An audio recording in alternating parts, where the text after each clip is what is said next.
Welcome to the Life Success and Legacy podcast. We're super excited. We are taking on a worthwhile endeavor at Life Success and Legacy.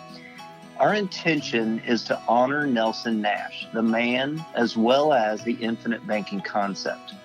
We're going to create a series of resources, including podcasts and text, as a resource for others who want to truly understand with depth and clarity what Nelson shared in his book, Becoming Your Own Banker, as well as the many seminars and think tanks that we were fortunate to have attended during his life. So who is this intended audience? Well, we will use Nelson Nash's own words. It is written for the layman, not for financial advisors, but all life agents should be thoroughly knowledgeable of its content and practice. So whether you are an individual, part of a family, a business owner, or a life insurance agent, this is for you. So sit back, relax, and we will walk you through becoming your own banker step by step so you can reference the parts you want to revisit at your own pace.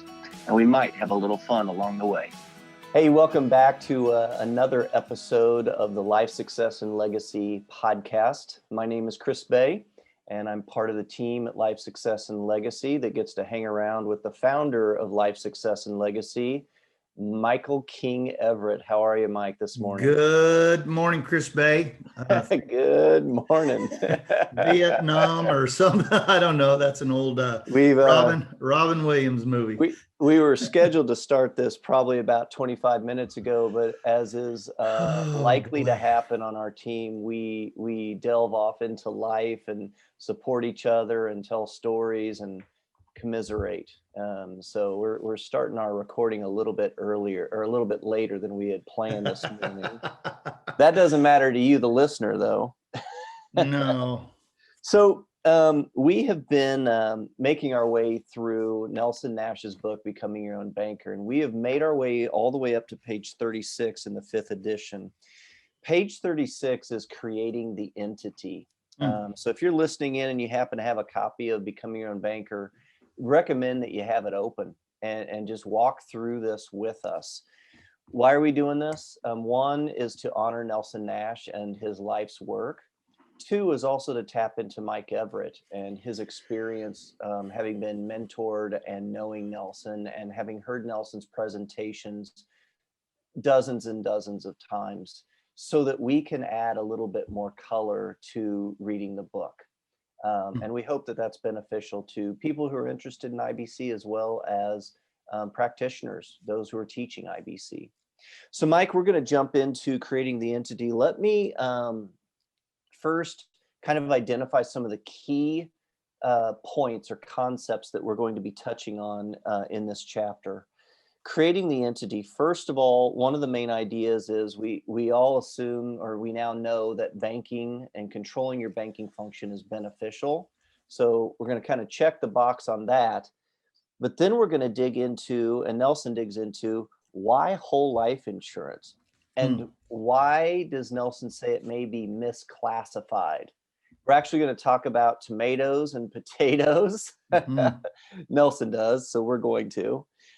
He does touch a little bit on the whole concept of retirement and the history of that. I've got a few comments on that. Then he also takes some time to talk about other life insurance products and his thoughts on those and a little bit of history related to that. So Mike, to begin with, Nelson starts off in creating the entity saying, in designing life insurance policies, the beginning point is the work of actuaries, the engineers of the whole process. Now, we know that you have an engineering mind. Oh. So for our listeners, the detailed part of how the actuaries go about their business is probably not at the top of the list of Mike Everett's priorities. Zero. But the reason we talk about this, or the reason Nelson talks about it, is whole life insurance is the place to store your money. And why? Why is it safe? Why is it one of the best places that we can store our money? So Mike, let's jump into this a little bit. Can you just kind of talk about when actuaries do their job and you know, they're pulling together data, because that's really what they're doing. They're trying to find out when are people going to die? They can't tell you who's going to die. Right. They can tell you when, and why, how they use that information to create a really safe place for us to store our money. Well, so actuaries, and you know, I'm gonna give you broad ideas. So actuaries, which are really engineers of whole life insurance, they use a table called the CSO mortality table. But when they create these things, they use data on 10 million selected lives. I mean, it's a bunch. So they can accurately tell you how many people are going to die in a particular year. Now, the table that's on page 36 is 1958. I'm going to show it just so people have an image of what they're looking at. Yeah, 1958. So they can tell you how many people are going to die at age 45, 65, 80. But yet these mortality tables are created on an age span of up to 100. Now, the newer mortality tables are up to 120, 121. So keep in mind, this is really just a table that tells you when people are going to die and how many people are going to die in a particular year. Now, I will tell you that I was talking to an older agent one time, and I love stories, by the way, so we're going to jump into a quick story. He had gone to his, I believe it was his 50th high school reunion. Now, this guy was an actuarial type guy. He had an engineer's mind. I'm going to tell you what he did. He took statistics down and found out that these actuarial tables were almost 100% right. So, you know, that to me just tells me that these actuaries, these engineers in the life insurance industry, they kind of know what they're doing, which makes even what we do even more beneficial for the client, because as we're designing policies and creating the system and creating the entity, we're going to be able to help people think through of the whys that they might participate in the infinite banking concept. Well, and Mike, even looking at this table, I think you described it as either a pregnant snake or a snake who's eaten a rabbit or something, you know, like it's skinny on the ends, but there's this lump in the middle. With the exception of prior to age 21, there is a significant amount of folks that pass away prior to age 21, relatively speaking. Those are kind of outliers in it.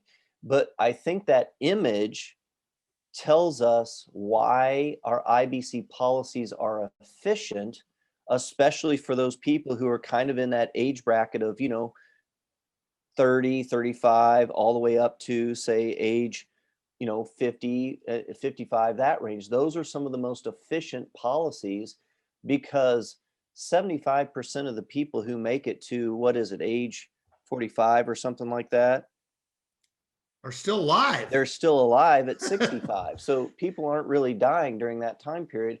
Those are super efficient policies. Yep, they are. It also speaks to the fact, when we look at the number of folks, and I'm going to call them kids, that die prior to age 21, it is significant, which we always encourage our clients to start policies on kids ASAP. Once they get to 15 days old, get a policy on them, because you never know when they're going to become uninsurable or something horrible may happen. Yeah.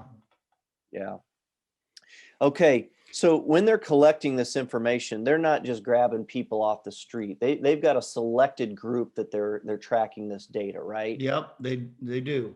Yeah. So if you got, you know, cancer or some other kind of health issues, heart disease, you're not included in this bunch. And that's part of their underwriting process as well. That's why sometimes people get denied, is they're not a safe bet, so to speak, for the life insurance company. Well, and you know, I can't tell you time and time again, you know, when we do have somebody come in and they're being underwritten and they come back and they have some sort of health issue, you know, we teach the infinite banking concept, but we are life insurance guys. Yeah. And I have to reiterate, not just to myself, but to my client, this is life insurance.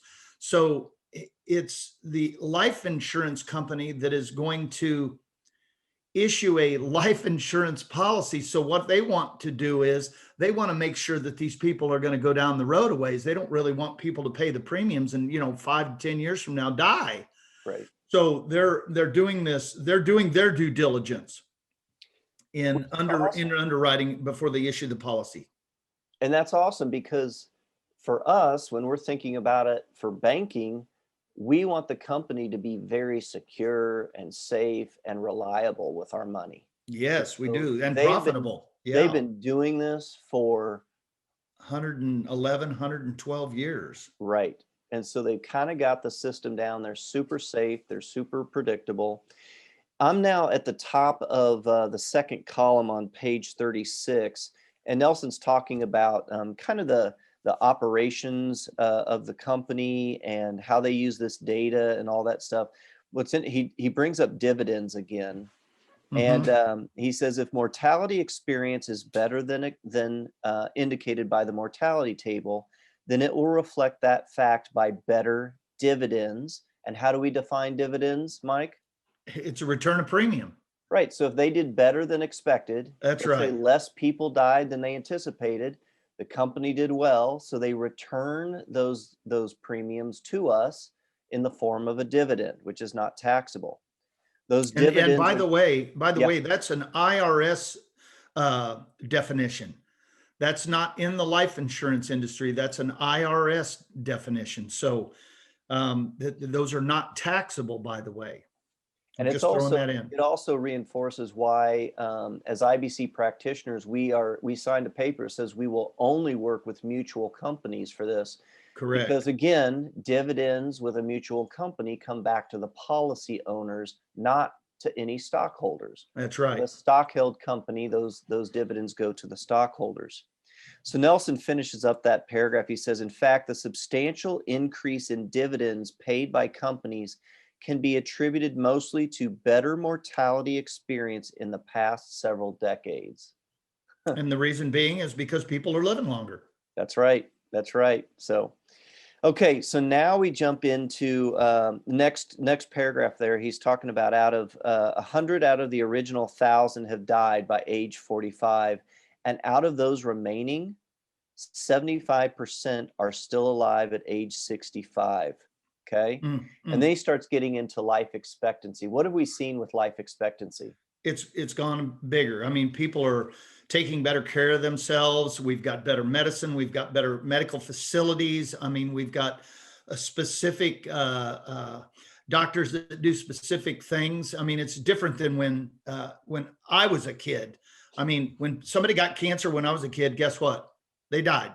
Yeah. They don't have the specialists like they have today. So we know for a fact, and these tables will actually show this, that people are going to live longer. People are taking better care of themselves.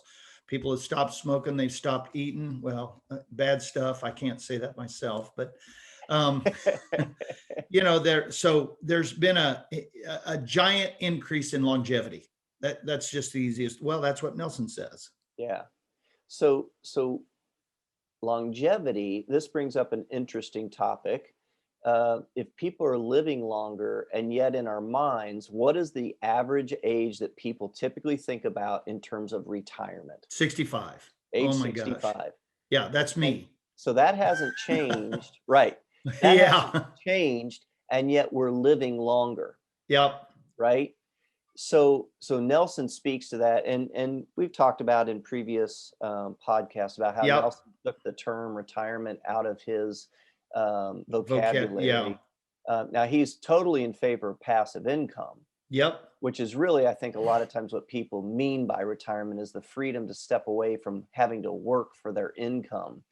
He's totally in favor of passive income, but the whole idea of retirement, he's not necessarily in favor. And he touches a little bit historically on here, which made me do some additional research. You know how I am. I And do. we've shared in some of our live boot camps, and I won't share it all, but Actually, the whole idea of this age 65 goes back to Germany. Yep. The chancellor back in 1883, he had a problem in Germany because Marxists were threatening to take control of Europe.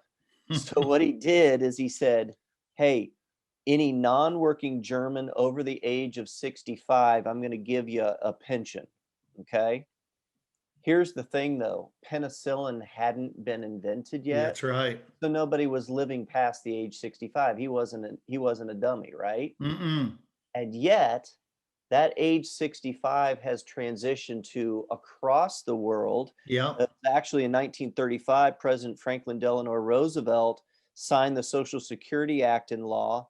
It was a tax implemented to help fund the program, and it was supposed to be short term, right? So much for the short term piece.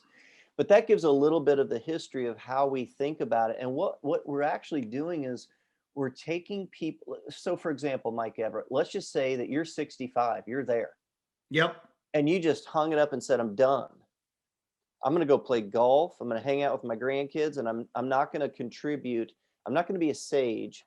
I'm not going to contribute my experience and my knowledge, my learning I gained from Nelson Nash. I'm not going to do these podcasts.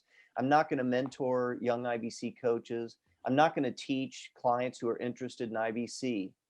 What a loss we would Oh my have. gosh. I'll just tell you, by you saying all that stuff, it catches my breath, because I realize that in my life right now, these are my most productive years.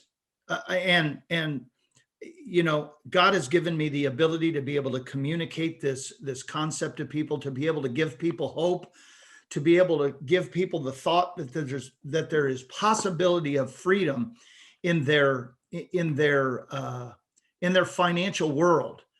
And for me to just kind of disappear off of the earth and go play golf or do whatever, I think how sad. And that's really the reason why they ended up creating this whole idea of retirement at age 65. Let's get these old people out of here. But yet this was the age when they were the most productive.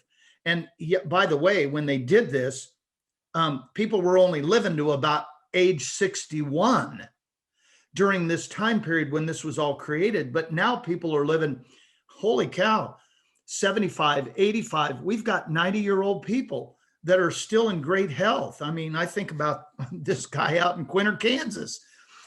He was 90 years old and still running races.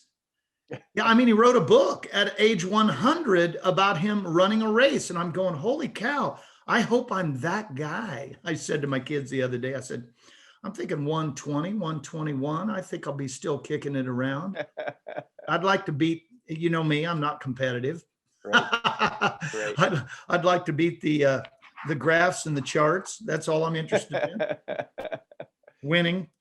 Well, and when you look at our systems that have been set up, if they're based on age 65 as a retirement age, Yeah, even 67, it's really based on a faulty premise. it is. And that is part of what gets us into trouble just nationally and actually across the world financially. So just some things to get people thinking about, where does the age of 65 come from? And my observation of people that have bought into that age 65 retirement and they quit, or even at age like 62 and they're starting to look ahead, they're like, oh, I've just got 3 more years and then I can retire, those kinds of things.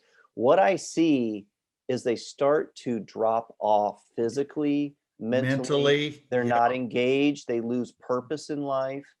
So when we talk with people, we're like, hey, tell us, when they mention retirement, we say, what does retirement look like for you? Yep. And really what they're meaning is having flexibility, freedom, and choice.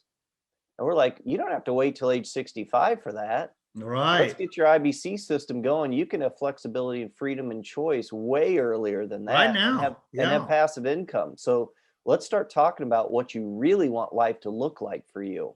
One of the things that I always say when we're talking to clients about the whole retirement issue, I want to say, okay, so They created the pension plan, then they changed the name to retirement plan, and then they changed it to the 401k. And in the midst of that, what they did was the employer was originally responsible for the pension plan and all of the details of that. Then they changed it to the retirement plan, and they took half of it was the employer's responsibility, the other half was the employees, and then they changed it to the 401k, and they dumped the entire thing on the responsibility of the employee. Now, that means that all of these investment opportunities and things that they've got going on inside the retirement plan is the employee's responsibility. Now, do any of these employees understand investing? None of them. Well, and I'm generalizing, because some of them take a real interest and go in and find out, where do I put my money and how do I get it really working? But 99% of them are going to go, I'm just going to let the investment company, the benefits company, hang on to this, and then they retire. So my comment to many, many people is, go talk to some guys between the age of 65 and 75 years old right now and see how they feel about their 401k or their retirement package.